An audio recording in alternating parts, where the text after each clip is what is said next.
Hey everyone, Wyatt here from Winnipeg Historical Fencing Club. In this video we're going to look at the grips and the ways to power our cuts.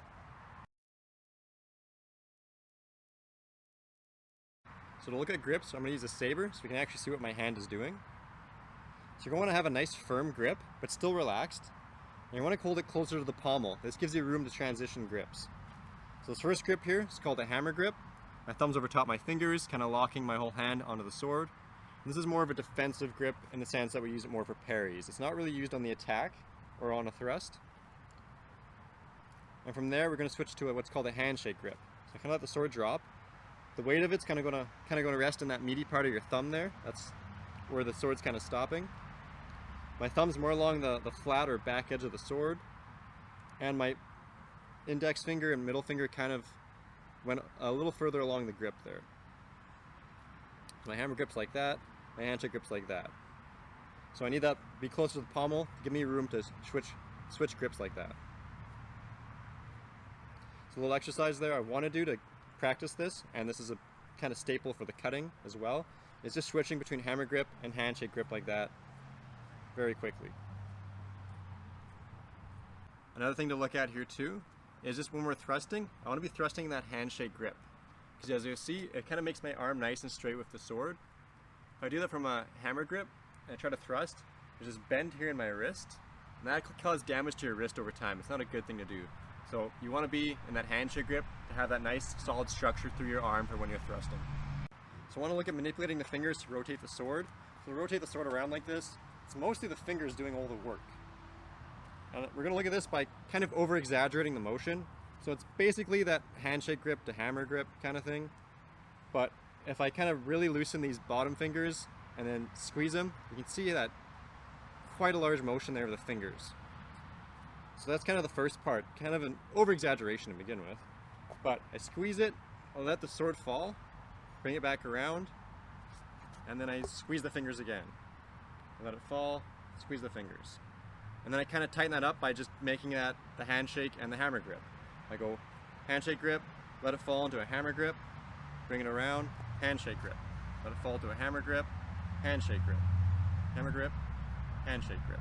And then I can rotate that sword around nicely without really exposing my arm. So let's look at a type of cut called a shoulder cut. And by this I mean the primary point of rotation is around the shoulder. So if I do big cuts, we use this as a good way to exercise and warm up the shoulder and the arm before class. But when I'm doing my cut, do that same squeezing of the finger, shifting the grip. That'll really add a little more power to your cuts than just swinging with the shoulder. So this is a very powerful cut, but it leaves me very exposed because my sword's not in front of me, right? Something like this works good. Maybe after a parry, I parry to the left side of my head there in a hanging guard, and from there I can really use that shoulder to come around and strike. So next we have an elbow cut. So the primary point of rotation here is along the elbow. And you can use this as an engaging cut if you want, but even then, when I bring my elbow back, it does expose my arm under my sword. But again, you can use this, there is just some risks with it. But basically, I'm doing that same thing, but you can see how my arm is exposed when I swing the sword. Again, I squeeze the fingers during these cuts to make it a little more powerful, but the best way to use these, or where it's seen a little more, is basically after like a parry or post or something. I parried like the right side of my face, and my arms kind of bent and primed for a nice, powerful elbow cut. So next we have wrist cuts. So that means the primary point of rotation is the wrist, but really it's that manipulation of the fingers that we were doing there. That's where these wrist cuts come in. It's all about those fingers to kind of power these wrist cuts. So these ones are a little quicker, but a little weaker, and you'll see if I keep them in front of me, my sword stays in front of me the whole time, barely exposes my arm. It's hard to cut or countercut someone's arm when they're doing wrist cuts.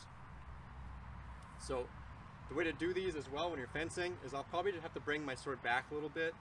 More so if I'm like in a handshake grip, my sword's out there, I'll pull back to a hammer grip to disengage around their sword. From there I can go in with a powerful wrist cut. So let's take a look at all these three cuts together. So first in my shoulder cut, I'm going to show you how much slower it is, right? If I'm just in an outside guard. It's a little slower to do, but it's pretty powerful, it's pretty strong. So again, like I said, it's best to kind of go through a parry, you've parried, and you riposte. my elbow cut, I pull back, cut in. Still again, pretty powerful cut, but still not as quick as my wrist cut. But again, it works good from a post, right? I parry, riposte. My wrist cut is the quickest but the weakest. And that's probably the kind of cut you want to start your engagement with. My first cut's going to be to their arm or their head or something like that, just from a quick wrist cut. So that's it for this video on the grips and how to power out cuts. If you want to see some sparring footage, check out Spider Swordsman on YouTube, link posted below in the description. Hope you enjoyed the video. Thanks for watching.